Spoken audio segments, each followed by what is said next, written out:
신약성경 데살로니가 전서 5장 18절의 말씀입니다. 5장 18절 말씀.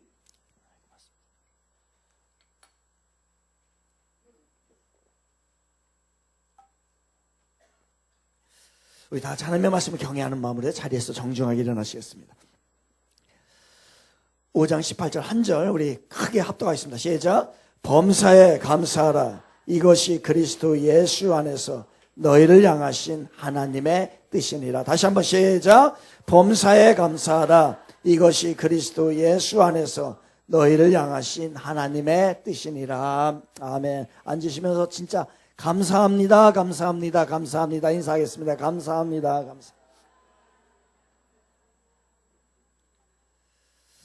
오늘 설교 제목 같이 따라해 보겠습니다. 주대가 없어도 감사합시다. 시작.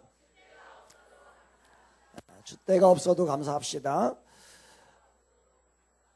예, 우리 교회의 설교 평론가 중에 한 사람이 김주혜 자매입니다. 김주혜 자매님은 설교 평론가인데요. 저의 설교의 분량에 대해서 굉장히 관심이 많고요. 금요일 날이나 토요일 날 되면은 아빠 설교가 길어요, 짧아요? 라고 늘 관심을 갖고 체크를 하게 됩니다. 그래서 이번 주에는 아무래도 설교 분량이 길을 것 같아 라고 했더니 다른 교회로 옮기겠다라고 협박을 했어요. 그래서 다른 교회로 옮기는데 그 교회도 어디로 옮기고 싶냐고 했더니 하늘 소망으로 가까운 데로 가겠다. 그래서 묻는 거예요. 오늘 설교 제목이 뭐예요? 그러니까 설교 제목이 주대가 없어도 감사합시다 라고 했더니 이제는 설교 제목마저도 엉망이라는 거예요. 설교 제목마저도 설교 제목이 오늘은 주대가 없어도 감사합시다. 다시 한번 주대가 없어도 감사합시다. 여러분 주대라고 하는 게 뭔지 아십니까? 주대라고 하는 것이요. 뭐냐면은 이렇게 나무 있잖아요. 나무 낫이라든가 어떤 농기계 같은 것을 예를 든다고 한다면 나무에다 끝에 이게 갈라져 버리잖아요. 갈라져 버리기 때문에 갈라지지 않게 하기 위해서 쇠 있죠, 쇠를 이렇게 쇠로 딱 묶는 거.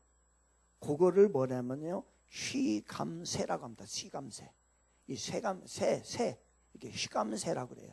휘어 감아서 그거를 움직이지 못하게 단단하게 묶는다라고 하는 그것을 쇠로 하기 때문에 휘감쇠라고 합니다.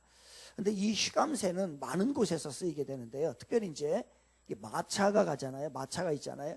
마차가 있는데 마차의 바퀴가 옛날에는 이렇게 나무로 되어 있잖아요. 그럼 나무로 하게 되면은 이게 금방 부서진단 말이죠. 그래서 그 주위에 쇠로서 이 휘감쇠로서 싹 돌르게 됩니다. 그것을 뭐라고 하냐면 주대다라고 하는 거예요. 그래서 오늘 본 그림을 보게 되면은 오늘 이제 우리 주대가 없어도 감사합니다라는 설교 제목을 홍보하는 건데요. 거기에 여기 이제 동그라미 쳐놓은 게 요거 있죠. 요것을 뭐라고 하느냐면은 주대라고 하는 거죠. 만약에 마차가 가다가 저 수레바퀴에 주대가 없다라고 생각을 해봅시다. 그랬을 때는 어떻게 될까요? 다 부서지겠죠. 내가 원하는 모습으로 가야 되는데, 내가 원하는 모습으로 되어 있어야 되는데 그것이 되지 않을 때 여러분 감사할 수 있어요? 만약에 저 마차가 갑자기 가다가 저 주대가 없어서 저 수레바퀴가 다 부서졌다라고 생각을 해봅시다. 그랬을 때 여러분 그 상황 가운데서도 감사할 수 있겠습니까? 그래서 우리는 이 주대가 없다라고 하는 말을 부정적으로 사용을 합니다. 어떤 생각이 없고 생각이 자꾸 바뀌고 행동의 일관성이 없고 그리고 우리의 모습 가운데에 일관성이 없을 때 우리는 저 사람 참 주대 없어 라고 얘기를 합니다. 그러나 저는 이 부정적인 이야기를 긍정적으로 감사해서는 활용하고 싶다라고 하는 생각을 했습니다. 그래서 오늘 설교 제목을 주대가 없어도 감사합시다. 다시 한번 해보겠습니다. 주대가 없어도 감사합시다. 시작. 2020학년도 대학 수학능력시험이 지난 목요일에 있었습니다. 우리 교회에서도 몇 명의 우리의 자녀들이 그 시험을 쳤지요. 정말 수고가 많았습니다. 우리 이 시간에 누군지는 잘 모르겠지만 여러분 우리 자녀들 중에서 이 수능 시험을 본 그 자녀들을 격려하는 마음으로 우리 격려의 박수 한번 보내겠습니다. 지난 목요일날 수능을 치렀는데요. 수능을 치우고 난 다음에 6시 12분쯤에 일어난 일입니다. 전남 순천에서 19살 먹은 A라고 하는 군이 이 시험을 치고 나서 시험을 잘못 봤다라고 생각을 한 거예요. 그래서 자신의 아파트에서 투신해서 숨을 거두었습니다. 수능을 본 후에 성적을 비관해서 자살을 한 거죠. 왜 이 A군은 이런 극단적인 선택을 했을까요? 몇 년 전의 일입니다. 부산에서 있었던 일이에요. 중학교 2학년 학생이 고급 아파트 20층에서 투신 자살을 했습니다. 근데 이 학생이 투신 자살하기 전에 유서를 남겼어요. 그 유서에 이렇게 쓰여 있습니다. 이번 중간고사 시험을 정말 잘 치려고 엄청 노력했지만 뜻대로 안 됐다. 성적 때문에 비인간적인 대우를 받는 이 세상을 떠나기로 결정했다. 라고 하면서 20층에서 투신 자살을 했습니다. 그 투신 자살을 하게 된 배경을 한번 가보면요. 이 학생은 새로운 스마트폰을 갖고 싶었습니다. 그래서 엄마랑 흥정을 한 거예요. 이번 중간고사에서 성적이 오르면 네가 원하는 스마트폰을 사주기로 한 겁니다. 근데 이 학생은 그 스마트폰 때문에 열심히 노력을 한 거예요. 최선을 다한 거예요.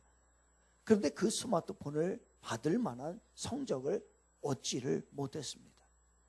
그래서 결국은 스마트폰을 갖지 못했고, 그리고 스마트폰이 아니라 엄마로부터 꾸지람을 얻은 거예요.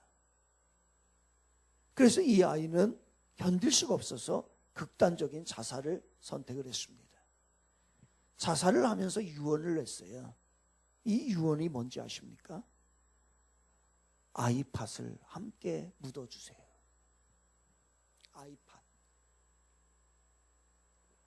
아이팟이 요즘 아이들이 쓰는 녹음기입니다. 이 학생은 20층짜리의 고급 아파트에서 살았습니다. 경제적으로 전혀 어려움이 없던 아이입니다. 성적도 그렇게 나쁘진 않았던 거죠.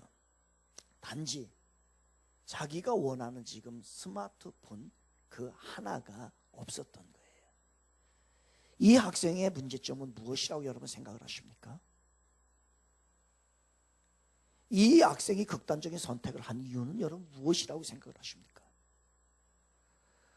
오늘날 현대인들이 자신이 불행하다라고 생각을 합니다. 우리는. 많은 사람들이, 다는 아니지만요. 여러분 왜 불행하다라고 생각을 합니까? 무엇인가가 부족하기 때문에 우리는 불행하다라고 생각을 하십니까? 그렇지 않습니다. 옛날과 비교해 보면요, 지금은 의식주 전반에 걸쳐서 엄청난 부유함을 누리고 살아가는 게 오늘날 우리들의 모습입니다. 제가 초등학교 다닐 때가 엊그제 같아요, 사실은요. 그렇게 세월이 많은 세월도 아닙니다, 사실은. 그런데 실질적으로 초등학교 다닐 때에 도시락을 못 가지고 오는 아이들이 있었어요, 친구들이. 지금과 같이 이제 추위가 오는 이 계절이 되면은요, 걸어서 학교를 가야 돼. 10리를 걸어서 학교를 가야 됩니다. 얼마나 추웠던지 그냥 뚝방길을 어떻게 해서라도 바람을 피해서 가고, 옷이 그렇게 두꺼운 게 있습니까? 그러면 뭐 장갑이 있나요? 그 가방을 들고서 학교를 10리길을 다녔던, 그래서 매일 그렇게 다녔던 그 시대에 비하면 오늘날은요, 환경이 너무너무 좋고 너무너무 풍족한 거예요. 그런데 오늘날 현대인들의 많은 사람들이 나는 행복하지 못하다, 나는 불행하다라고 생각을 합니다. 그러면 어떠한 우리들의 불행이 무엇인가가 부족해서 그런 것만은 아니라는 거예요. 무엇 때문에 우리는 오늘날 불행하다라고, 이렇게 풍족하게 살면서 불행하다라고 생각을 하며 살아가고 있습니까? 먹을 것이 이렇게 많은데, 이렇게 따뜻하게 입을 옷들이 지천에 깔려 있는데, 사실 내가 마음만 먹으면 얼마든지 일을 할 수 있고 얼마든지 돈을 벌어서 살 수 있는 세상인데, 먹는 것보다 버리는 것이 더 많은 세상인데 왜 우리는 불행하다고 생각할까? 그 답을 얻기 위하여 우리는 먼저 성경 한 구절을 봐야 합니다. 그 성경 한 구절은 디모데후서 3장 1절부터 2절까지입니다. 우리 화면에 뜨고 있습니다. 같이 읽겠습니다. 시작. 너는 이것을 알라. 말세에 고통하는 때가 이르러 사람들이 자기를 사랑하며 돈을 사랑하며 자랑하며 교만하며 비방하며 부모를 거역하며 감사하지 아니하며 거룩하지 아니하며. 아멘. 그 말세의 징조 가운데 하나가 뭐냐면요, 감사가 사라지고 있다는 거예요. 무엇인가가 부족해서가 아니고 우리들의 마음에 감사의 마음이 다 사라지고 사람들의 마음속에 감사할 줄 모르며 살아간다는 거예요. 아무리 많은 것이 풍족해도 가슴에서, 우리의 속에서 감사가 다 상실이 돼버렸다는 거예요. 감사한 마음이 없는데 어떻게 행복할 수 있겠어요?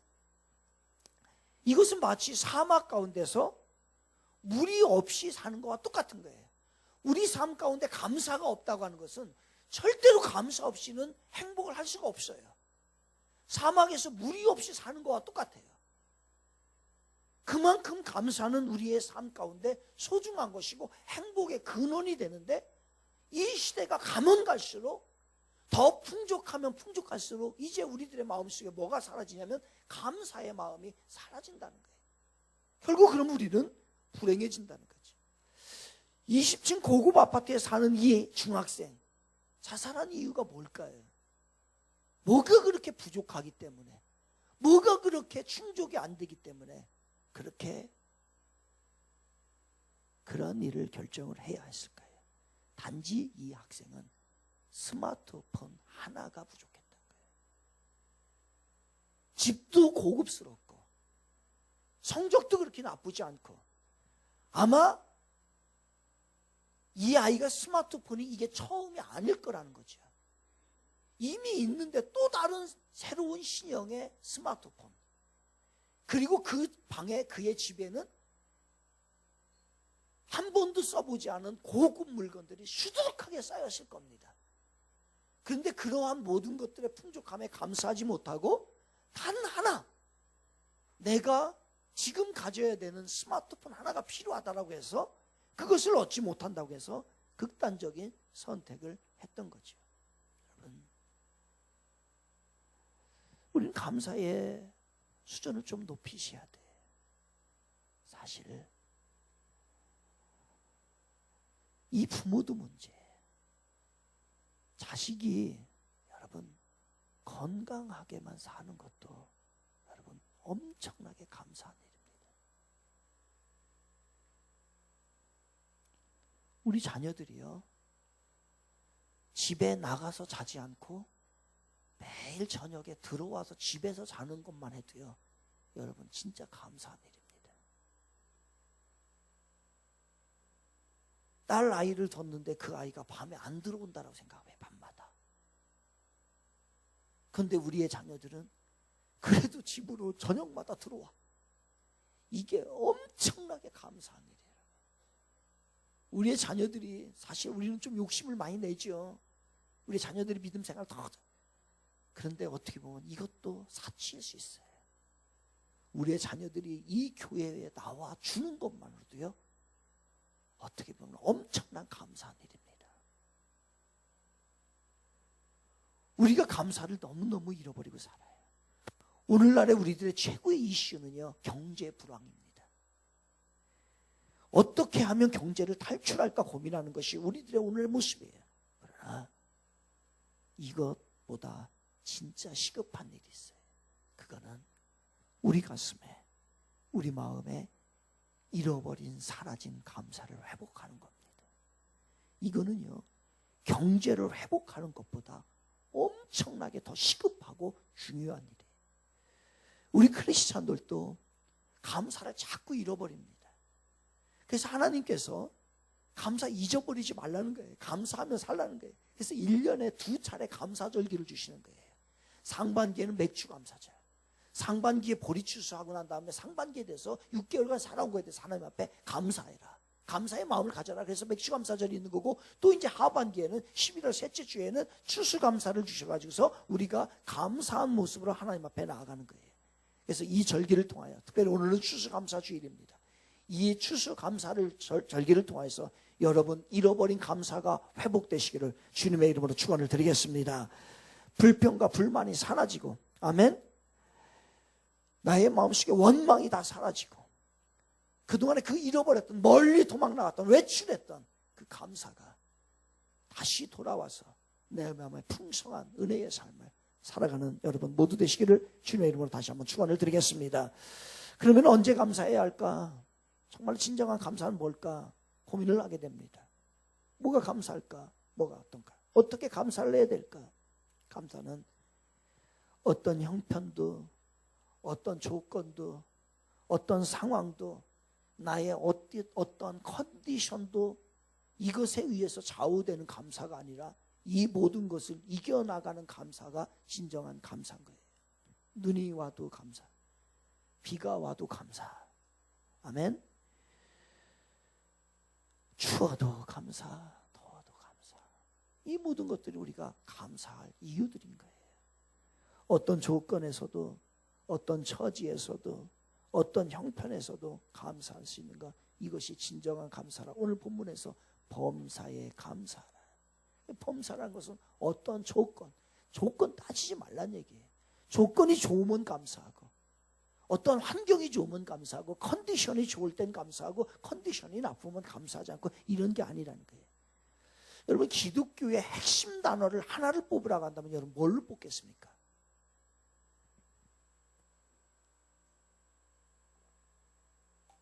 기독교를 한 단어로 이야기한다면 핵심 단어 하나가 뭘까요? 맞히는 사람에게는 이 과일을 선물로 드리겠습니다. 기독교 단어를 한 단어로 한다라고 하면은 뭘까요? 그 뒤에 한 박스가 있어요. 한 박스. 뒤에 한 박스가 있는데 맞추면 한 박스를 드리겠습니다. 기독교 단어를 핵심 단어 하나로 이야기한다면 감사. 야, 여러분 능력이 없으면 눈치라도 있어야 돼. 감사절기니까 감사. 근데 그거에 앞서서 기독교 핵심 단어가 하나가 있어요. 그건 뭐냐면요, 믿음입니다. 믿음. 그리고 나서 그래서 성경은 믿으라는 거예요. 믿으라는. 하나님을 믿으라는 거예요. 그리고 그 다음 두 번째 핵심 단어가 있다면 뭘까요? 감사해요. 그래도 대답했기 때문에 제가 한 박스 주려고 한 박스.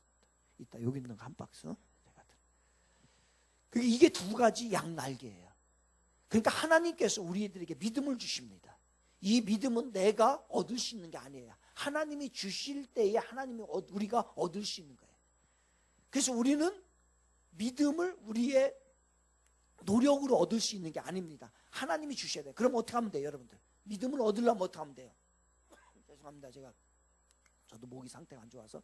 여러분, 믿음을 얻으려면 어떻게 해야 돼요? 이제 아는 거예요, 우리가. 믿음은 나로부터 오는 게 아니라 하나님으로부터 온다는 걸 알았어요. 그러면 하나님 앞에 구하면 돼요. 하나님 믿음 주세요라고 구하면 돼요. 그러면 그 하나님이 우리에게 허락해 주신다고요. 그래서 우리는 믿음을 받은 거예요. 그러면 믿음 받은 사람들, 믿음을 얻은 사람들의 삶은 어떻게 살라는 거예요? 감사하며 살라는 거예요. 이게 성경에 전체적으로 흐르고 있는 두 가지 핵심 단어예요. 다시 믿음과 감사. 시작. 이 두 가지가입니다. 그렇기 때문에 기독교의 이 감사 정신을 가장 잘 나타낸 본문 중에 한 구절을 이야기하다가 하면 데살로니가 전서 5장 18절이에요. 믿음에 대해서 가장 잘 나타낸 구절, 한 구절을 이야기하라고 한다면은 로마서 1장 17절이 될 수 있어요. 의인은 믿음으로 말미암아 살리라, 이 말씀으로 귀결시킬 수 있고, 그 구원을 받고 믿음을 얻은 자가 우리의 삶 가운데 어떻게 살아냐라고 할 때에 한 구절을 이야기하라고 한다면 데살로니가전서 오늘 5장 8절이 되는 거예요. 그러니 데살로니가전서 5장 8절은 이 감사의 정신을 이야기하는 거예요. 그래서 범사에 감사하라, 이것이 그리스도 예수 안에서 너희를 향하신 하나님의 뜻이니라. 범사에 감사하시기 바랍니다. 모든 상황에 오늘의 설교의 결론은 이거예요. 저 줏대가 없어져도 우리에게는 줏대가 필요한데 그 줏대가 없어진다 할지라도, 그래서 내가 원하는 목적지에 가지 못한다 할지라도 우리는 모든 상황에서 하나님 앞에 감사하는 그런 사람이 되기를 주님의 이름으로 축원드리겠습니다. 이게 바로 하나님의 뜻이라는 거예요. 감사. 불평과 원망과 우리들이 그렇게 살아가면서 하나님의 뜻대로 사는 게 아니에요. 1620년에 무슨 일이 있었는지 여러분 잘 아십니다. 1620년에 146명의 영국 사람들이 단 하나의 목적이 있었어요. 정말로 하나님 앞에 제대로 된 신앙생활을 하고 싶다라고 하는 하나의 목적을 가지고 그들은 신대륙으로 건너갑니다. 그 신대륙으로 건너갈 때에 그 배가 메이플라워라는 거 여러분 잘 아시죠? 그 배가 몇 톤이냐면 180톤이에요. 그렇게 큰 배가 아니에요. 그 180톤에 146명의 사람이 거기에 타고서 며칠간을 항해하게 되냐면요, 117일간을 항해하게 됩니다. 이게 배가 180톤에 117명이 탔기 때문에 큰 배가 아니에요. 이 파도에 견디기가 쉽지 않았다고 합니다. 그런데다가요, 117일간을 거기에서 살았으니 얼마나 굶주렸고, 그 안에서 무슨 질병이 발생했을 때 해결할 수 없는 거예요. 전염병이 한번 발생하면 다 죽는 상황이 될 수밖에 없는 겁니다. 그런데 그 117일간을 항해하고서 굶주림과 질병과 그 다음에 그 파도와 싸우면서 이르렀는데 딱 닿았을 때에, 그 신대륙에 닿았을 때에 날씨가 겨울인 거예요. 배고픔과 질병과 추위와 모든 것과 싸워야 되는 그러한 상황이었습니다. 그러고서 그들은 그 어려움을 다 이겨나가고, 그리고 나서 그 다음에 봄을 맞이하고 그리고 추수를 맞이하게 되죠. 그래서 옥수수와 호박과 감자 모든 것을 추수하고 난 다음에 이게 너무너무나 감사해서 그 인디언들을 다 모아가지고 우리 하나님 앞에 예배 드립시다 라고 시작한 게 오늘날의 추수감사절이에요. 그런데 그 추수감사절을 드리면서 이들은, 이 청교도들은, 이 신앙인들은 바로 7가지를 하나님 앞에 감사를 고백합니다. 그 7가지 감사가 뭐냐면요, 하나님, 180톤밖에 안 되는 작은 배지만 그 배라도 주심에 감사합니다. 하나님, 시속 3km로 항해했지만 117일간 계속 전진하게 해주셔서 감사합니다. 하나님, 항해 중 2사람이 죽었지만 한 아이가 태어나서 감사합니다. 하나님, 폭풍으로 큰 도시 부러졌지만 파손되지 않아서 감사합니다.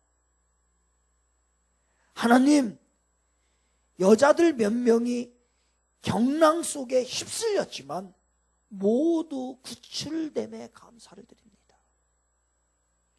하나님, 인디언들의 방해로 상륙 장소를 찾지 못해 한 달 동안 표류했지만 결국 호의적인 원주민들이 사는 곳에 상륙하게 해주셔서 감사합니다.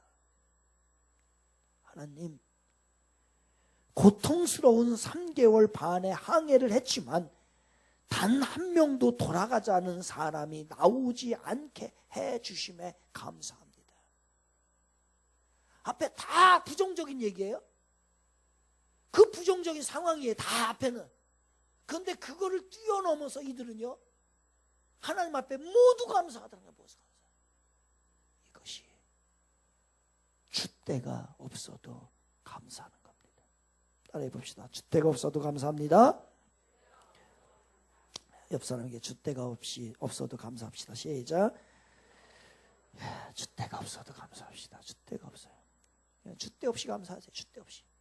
줏대 없이, 상황에 관계없이 이 감사하는 거예요. 이게 우리들 세상 사람은요, 세상 사람은 잘 되고 많은 걸 얻고 그리고 내 뜻대로 되면 감사하는 거예요. 이 사람들은 줏대이시 감사를 해요. 줏대가 있어야만 감사하는 거예요. 근데 우리 크리스찬들은 줏대가 없어도 이것이 다 부서져도 거기에 하나님의 뜻이 있겠지. 하나님의 계획이 있겠지. 하나님이 줏대를 없애신 이유가 있겠지. 라고 하는 마음으로 감사하는 게 줏대가 없이 감사하는 거예요. 줏대가 없기를 바랍니다. 줏대 없는 사람이 돼요. 줏대. 어떤 분이 22살 먹은 외아들을 잃었네요. 이 하나밖에 없는 거예요. 얼마나 슬픔에 잠겨요. 그런데 여기에 감사가 나올 수 있어요? 그거 하나, 자식 하나, 22살 먹은 자식이 하나 있었는데 그 아들이 죽은 거라니까요. 여기에 무언 감사가 나오겠어요? 근데 사연에 이렇게 감사가 쓰여 있어서 제가 소개하는 거예요. 첫째는 하나님께서 남편도 없이 외로운 자신에게 아들을 주셔서 22년 동안 함께 살게 해주신 것을 감사드립니다.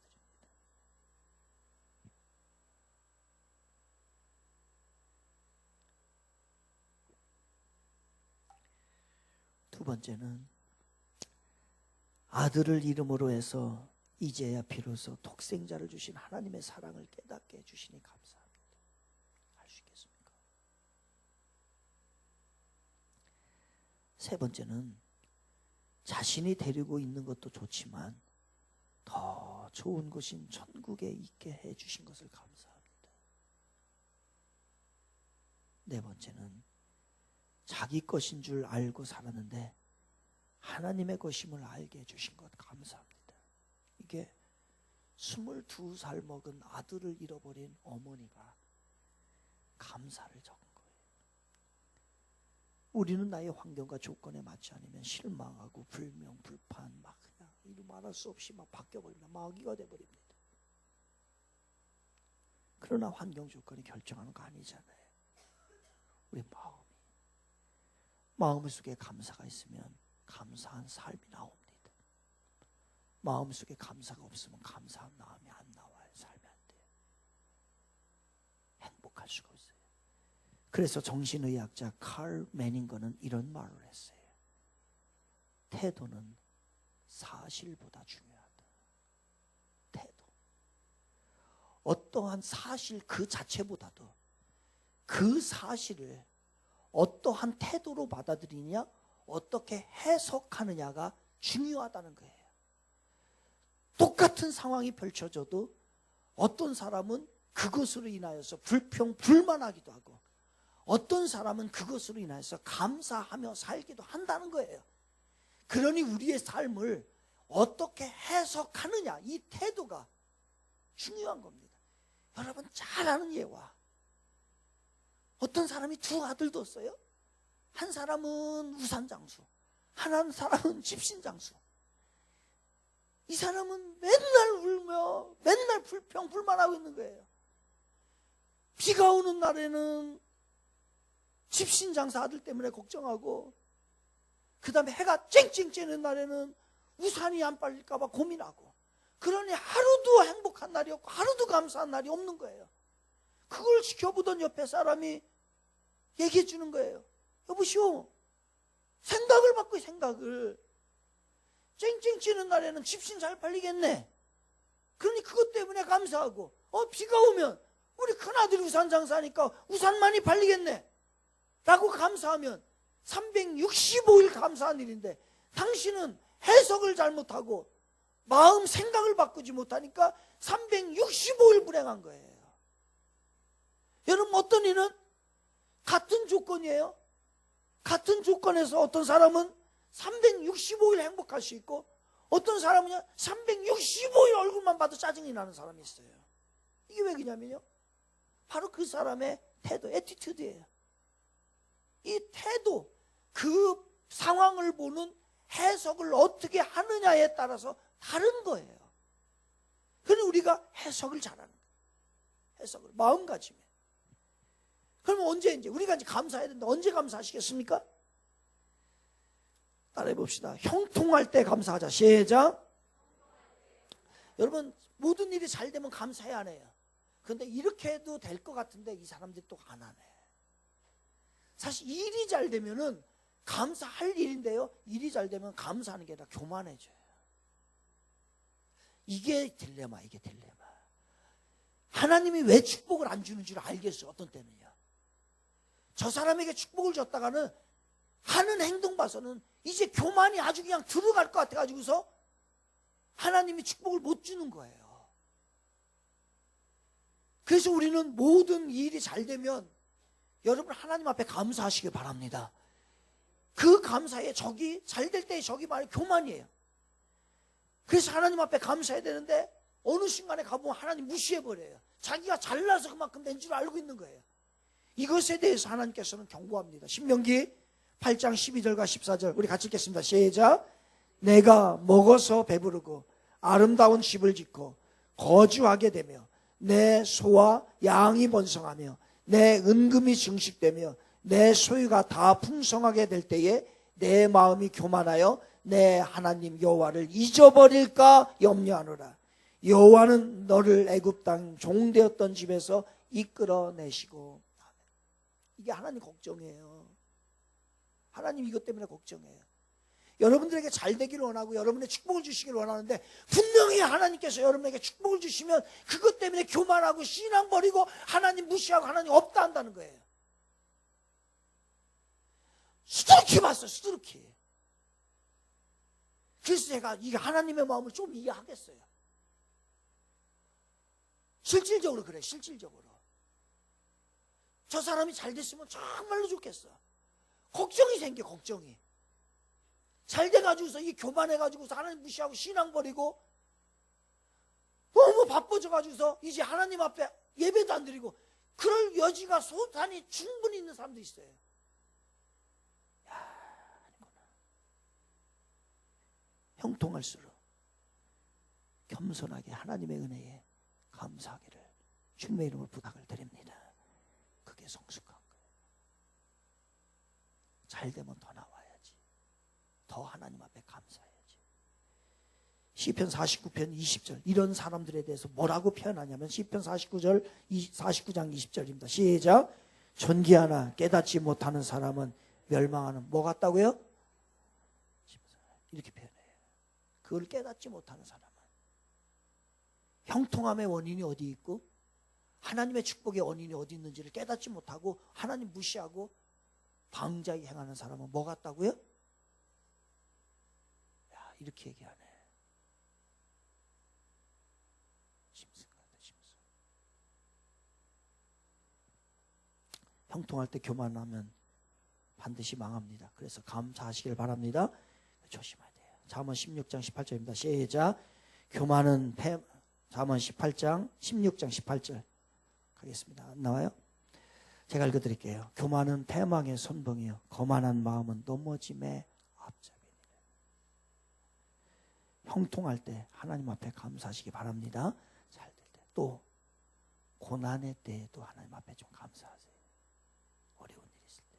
사람이 어려우면 낙심하고 처지고 하나님 앞에 나오지 못하고 아주 세상 근심 걱정 다 가지고 있는 사람처럼 얘기합니다. 아니에요. 어려워도 하나님 앞에 감사하는 게 진짜 믿음이에요. 야, 반내 나는 이거요. 이 어려움을 당해도 하나님 앞에 감사할 수 있는 건 참 반내. 지난주에 이은미 집사님 얘기해야 되겠네. 저 양반 남편이 일을 하다가 전기 톱 있죠, 톱을 잘못 사용해가지고 여기를 쭉 이게 인대가 다 여기까지 이렇게 쭉 이만큼. 그 얘기를 기도회 금요일 날인가 기도회 하다가 들었네. 오늘 그렇게 됐다고 그래. 하나님 앞에 기도. 10시가 넘었잖아요. 10시에 끝나고서 10시 반 정도 이제 기도하는데 그때 들은 거예요.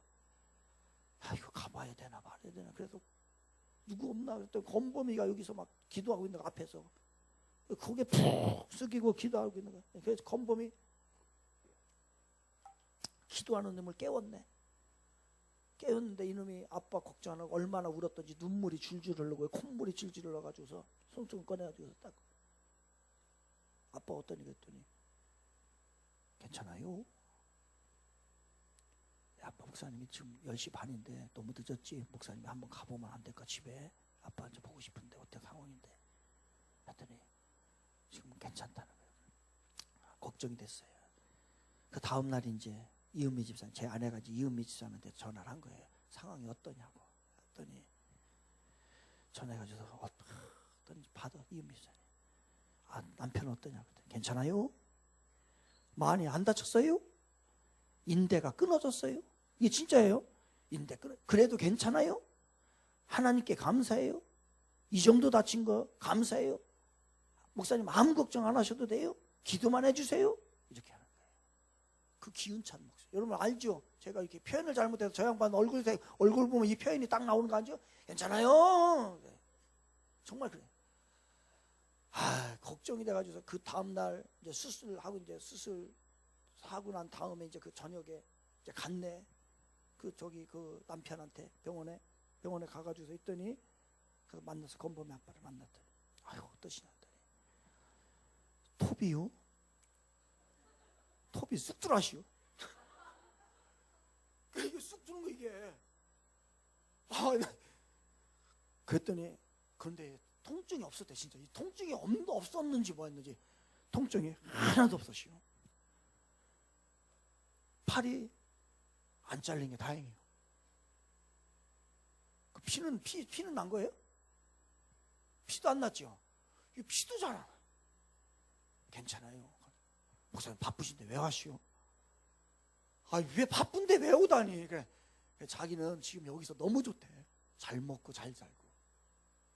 아, 여러분 그 이야기를 듣는데 얼마든지 이게 저 양반들이 얘기하는 거하고 분위기가 여기 인대가 끊어졌으니까 톱이 이렇게 쭉 여기가 이렇게 해가지고서 수술을 한 거예요.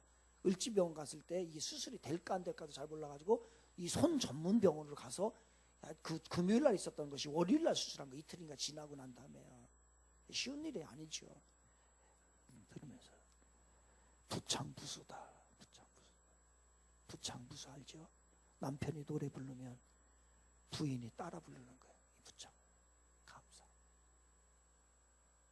그 상황에서 원망할 수 있고 하나님의 뜻이 있겠지. 남편에게 아직 예수를 안 믿는 남편인지라 하나님이 본 믿음의 뜻이 있겠지라고 받아들이며 하나님 앞에 기도하고 감사한 모습.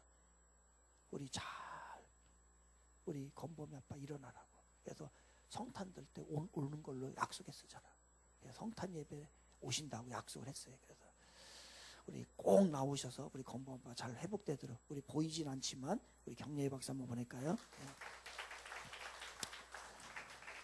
구약에서 이스라엘 백성들의 문제가 이거예요. 감사가 없다는 거예요. 이스라엘 백성들의 문제가.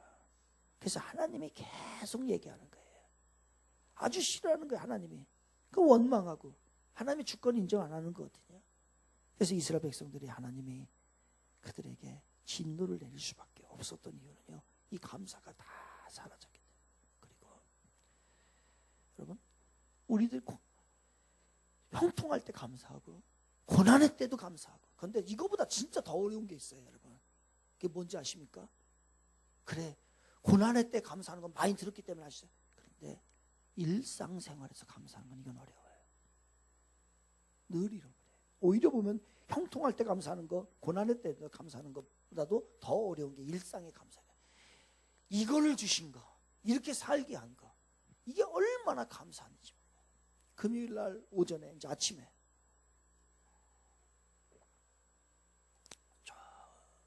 저기 황중원 집사님 앉아있는 그 앞에 문을 열었어요. 창문을 열었어요. 그랬더니 창문에 단풍이 보여요. 그 보는데 그 단풍이 너무 아름다운 거예요. 기도하면서 사랑이 생각이 난 거예요. 우리 채사랑이. 그 채사랑이를 저는 불렀어요. 제 사랑이 뭐라고. 이제 기도하려고 같이 이제 유폰당에서 기도하려고. 그래서 문을 딱 열고 사랑아 저 단풍이 보이니? 예 보여요. 어떤 생각이 들어요? 아 단풍이 있네요. 단풍이 있는 걸 처음 본 거예요. 이제 세월이 그렇게. 아 참 아름다워. 그래. 저 단풍을 보면 이제 하나님은 얘기를 해준 거예요. 창조주 하나님 얘기를. 그래서 인생 얘기를 쭉 했어요. 그리고 난 다음에 이제 사랑에게 물었어요. 사랑아, 사랑이는 저 단풍을 보면서 무엇에 감사를 해? 라고 물었어요. 그랬더니 사랑이가 이렇게 대답해요. 단풍을 통해 목사님이 얘기해 주신 하나님의 진리를 깨닫게 해주셔서 감사해요. 그리고요, 내가 오늘 저 단풍을 볼 수 있어서 감사하네요.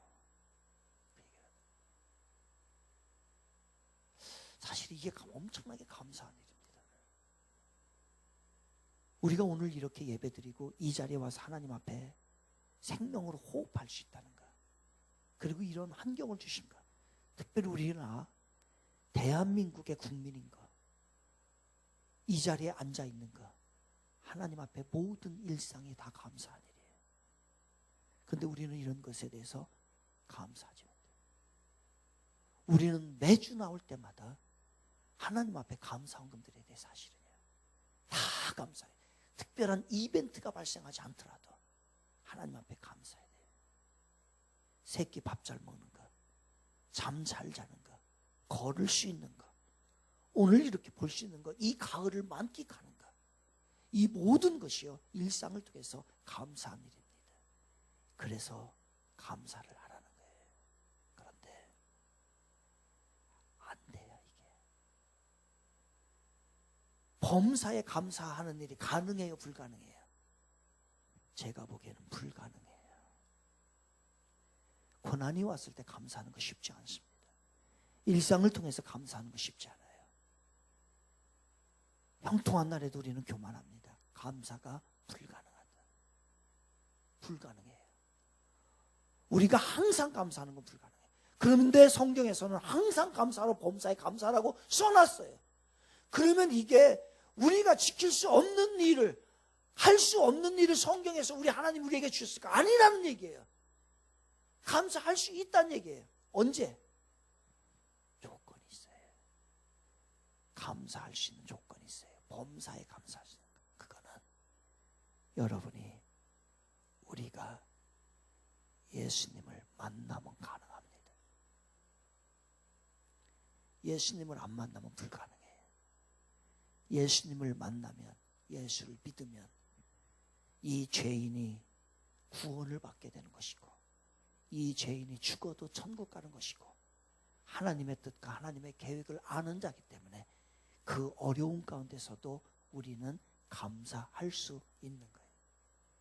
그래서 가난이 와도, 이 땅에서 죽도록 가난이 와도 그 가난 뒤에는 하나님께서 준비하신 천국에서 부유하게 살 수 있는데, 이 땅의 그 가난이 우리의 감사를 막지를 못한다는 거예요.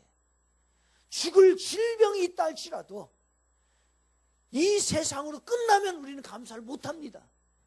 그러나 그 죽을 질병이 있다 할지라도, 불치의 병이 있다 할지라도 우리는 죽음 뒤에 천국에 소망이 있기 때문에 그것으로 인하여서 이 불치의 병 앞에서도 우리는 감사를 할 수 있는 거예요.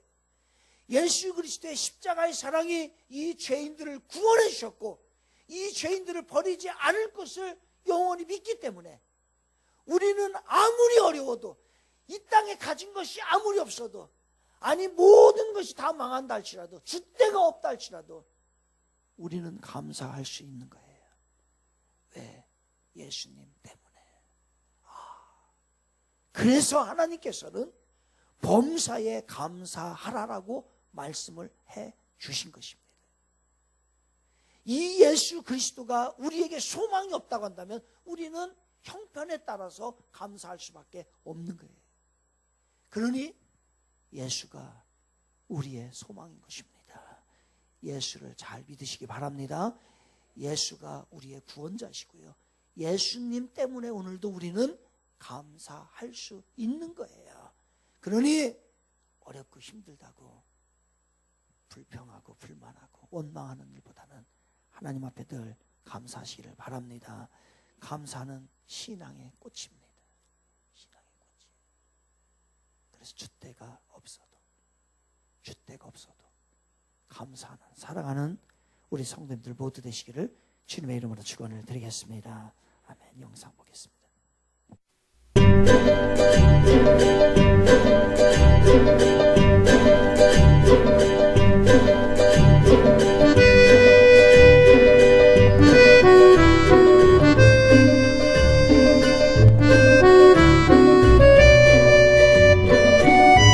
Kid, it's like getting a life sentence in prison and no hope of parole. On the back of the book it says, this is the true story of a wife and mother who learned how to cope with the crippling of her husband, the death of 2 sons, and the homosexuality of a third. I mean, isn't that the pits? Who would even buy that book? But when the book first came out was when we had the long gas lines in California. You didn't have them here because you don't have the problems that we do, but you had to wait an hour.